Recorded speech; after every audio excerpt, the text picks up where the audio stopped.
Good morning guys, welcome to daily current affairs class. चलिए start करते हैं 1 अप्रैल के इम्पोर्टेंट करंट अफेयर्स। आज का हमारा पहला क्वेश्चन है, मार्च 2024 में किसे अंतर्राष्ट्रीय संस्कृति अवार्ड से सम्मानित किया गया? तो ये अवार्ड मिला है प्रोफेसर मीना चरांदा को। प्रोफेसर मीना चरांदा दिल्ली यूनिवर्सिटी के कालिंदी कॉलेज की प्रोफेसर हैं।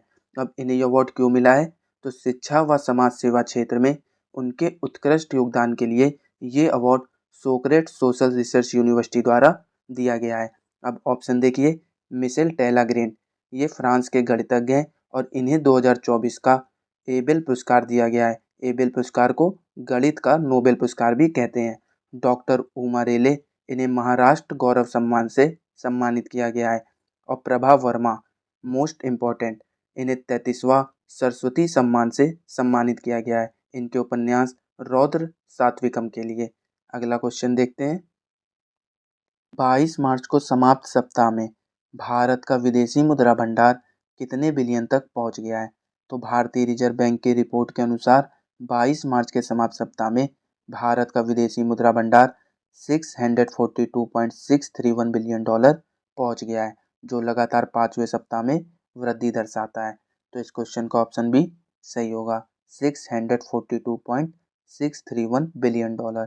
अगला क्वेश्चन देखते हैं, लुई गॉसेट जूनियर का किस उम्र में निधन हो गया? तो इनका 87 वर्ष की उम्र में निधन हो गया है। लुई गॉसेट जूनियर को 1983 में an officer and a gentleman में अपनी भूमिका के लिए सर्वश्रेष्ठ सहायक अभिनेता का अकादमी पुरस्कार जीतने वाले पहले अश्वेत व्यक्ति के रूप में इतिहास रचा था। अगला क्वेश्चन देखते हैं, केंद्रीय परिवहन मंत्री नितिन गडकरी ने 2024 में किस नई टोल संग्रह प्रणाली की घोषणा की है? तो इस प्रणाली का नाम है उपग्रह आधारित प्रणाली। अब देखिए, इस प्रणाली के तहत यात्रा की दूरी के आधार पर टोल शुल्क जो होगा वह सीधे व्यक्तियों के बैंक खातों से काटा जाएगा। और गडकरी ने इस बात पर जोर दिया कि नई प्रणाली से यात्रियों का समय और ईंधन में बचत होगी। अगला क्वेश्चन देखते हैं, 2025 में महिलाओं के अधिकारों और लैंगिक समानता पर संयुक्त राष्ट्र मंच के 69वें सत्र की अध्यक्षता के लिए किस देश को नियुक्त किया गया? तो महिलाओं की स्थिति पर संयुक्त राष्ट्र आयोग ने 2025 में अपने 69वें सत्र की अध्यक्षता के लिए सऊदी अरब को नियुक्त किया है, जिसके अध्यक्ष के रूप में सऊदी राजदूत अब्दुल अजीज अल वसील को चुना गया है। तो इस क्वेश्चन का ऑप्शन ए सही होगा, सऊदी अरब। आगे देखिए, अगला question, automotive tyre manufacture association के नए अध्यक्ष के रूप में किसे चुना गया है? तो इसके नए अध्यक्ष बने हैं अर्नब बनर्जी। देखिए, सीएट लिमिटेड के प्रबंध निदेशक और सीईओ अर्नब बनर्जी को ऑटोमेटिव टायर मैन्युफैक्चर एसोसिएशन का नया अध्यक्ष चुना गया है। अब ऑप्शन देखिए, रतन टाटा जी, इन्हें पीवी नरसिम्हा राव पुरस्कार से सम्मानित किया गया था। आगे देखते हैं, अगला क्वेश्चन, हाल ही में संयुक्त राष्ट्र महासचिव ने आपदा जोखिम नैनीकरण के विशेष प्रतिनिधि के रूप में किसे नियुक्त किया है? तो ये विशेष प्रतिनिधि बने हैं कमल किशोर। ऑप्शन सी सही होगा। अब संयुक्त राष्ट्र के महासचिव कौन है? तो एंटोनियो गुटेरेस यहाँ के 9वें महासचिव हैं।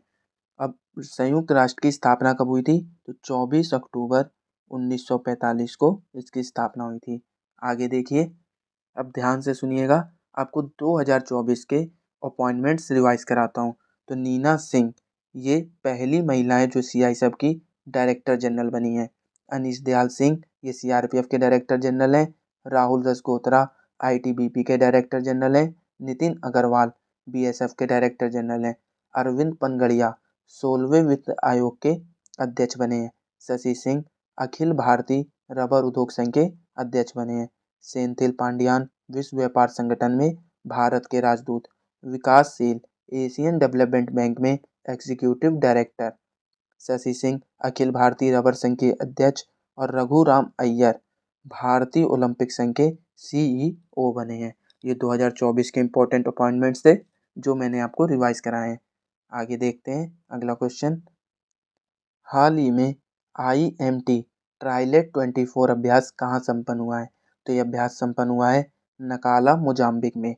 IMT ट्राइलेट 24 अभ्यास हाल ही में 28 मार्च 2024 को नकाला मोजाम्बिक में संपन्न हुआ, जिसका उद्देश्य भारत, मोजाम्बिक और तंजानिया की नौसेनाओं के बीच समुद्री सहयोग को बढ़ाना है। अगला क्वेश्चन देखते हैं। 2024 में दुबई के मैडम तुसाद में किस भारतीय अभिनेता की मोम प्रतिमा का अनावरण किया गया है? तो मैडम तुसाद एक म्यूजियम है दुबई में, जहाँ पर भारतीय अभिनेता की मोम की प्रतिमा का अनावरण किया गया है। तो ये भारतीय अभिनेता हैं अल्लू अर्जुन।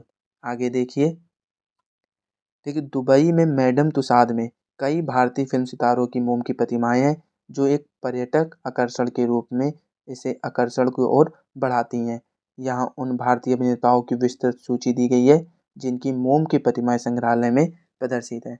तो आप इसका स्क्रीनशॉट ले लीजिए।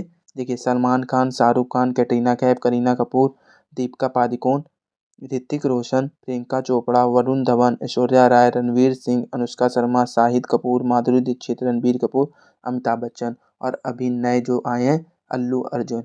इतने लोगों की प्रतिमाएं वहाँ पर बनी हुई हैं। आगे देखते हैं अगला क्वेश्चन। अंतर्राष्ट्रीय शून्य अपशिष्ट दिवस प्रतिवर्ष किस तारीख को मनाया जाता है? तो 30 मार्च को अंतर्राष्ट्रीय शून्य अपशिष्ट दिवस मनाते हैं।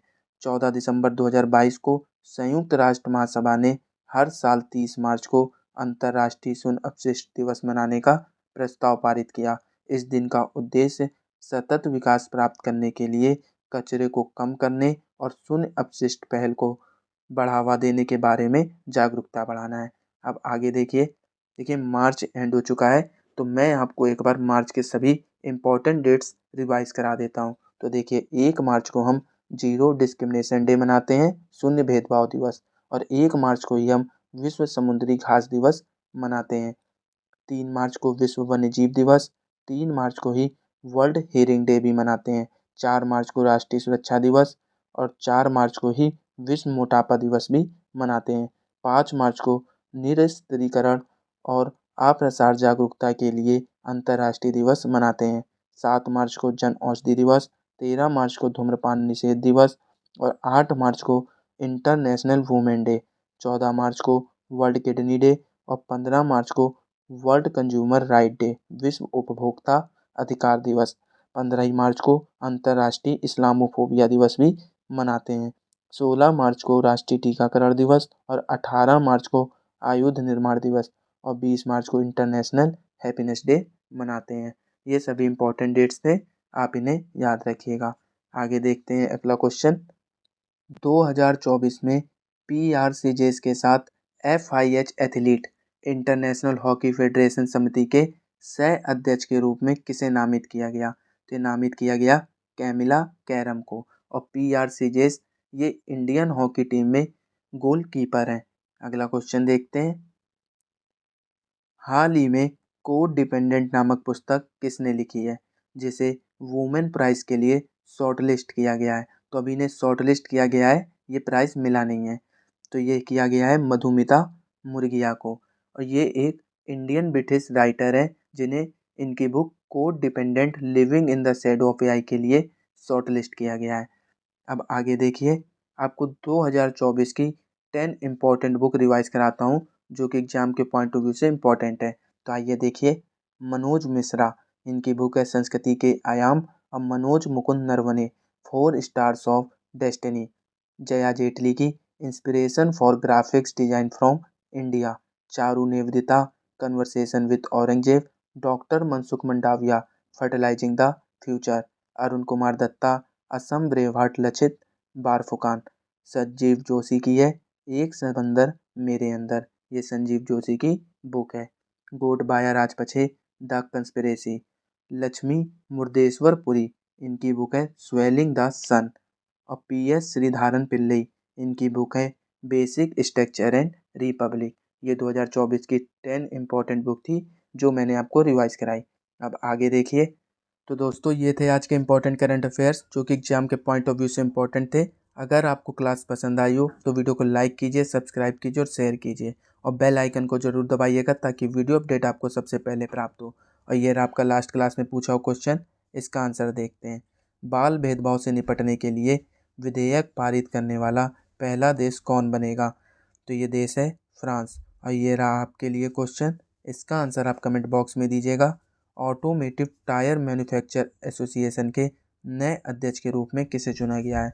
तो इसका आंसर आप कमेंट बॉक्स में दीजिए। और अगर आपको इस क्लास की पीडीएफ चाहिए तो आप हमारे टेलीग्राम चैनल को ज्वाइन कर सकते हैं, यहाँ से आपको पीडीएफ मिल जाएगी। टेलीग्राम चैनल का लिंक डिस्क्रिप्शन में है।